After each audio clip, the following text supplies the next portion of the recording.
এখন আমরা যাচ্ছি কাসার দেবী মন্দির দেখতে। এই মন্দিরের একটু বিশেষত্ব আছে, সেটা একটু পরে এক্সপ্লেন করছি। এই জায়গাটা থেকেও হিমালয় দেখা যায়, কিন্তু এখন ওই এরিয়াতে মেঘ এসে গেছে, একদম ধুন্দলা, এখন কিছুই দেখা যাচ্ছে না।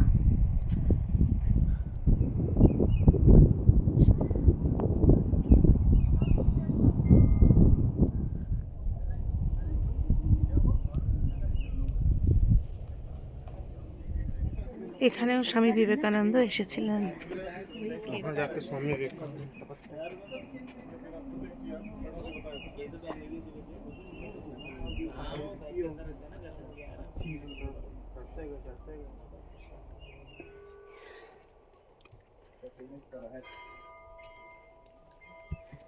এখানে লেখা আছে যে স্বামী বিবেকানন্দ এখানে এসে একটা গুহাতে সাধনা করেছিলেন।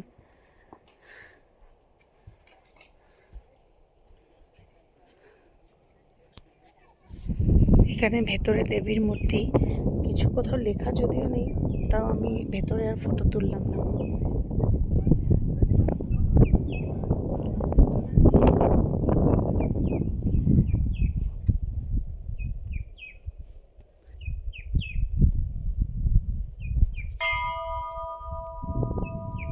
এটা হলো শিব মন্দির।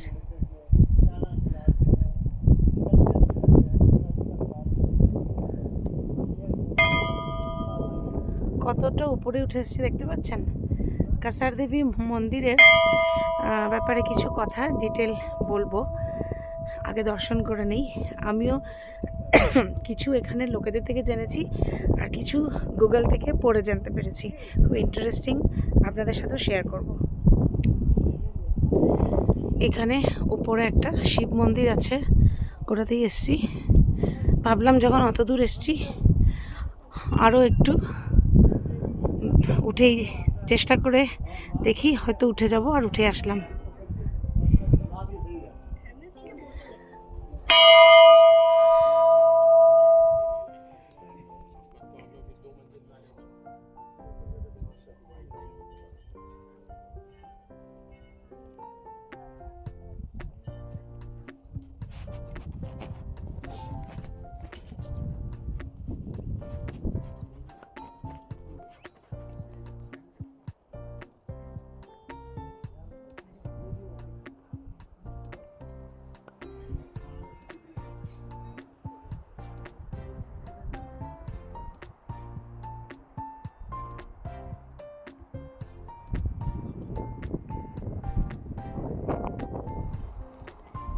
এই যে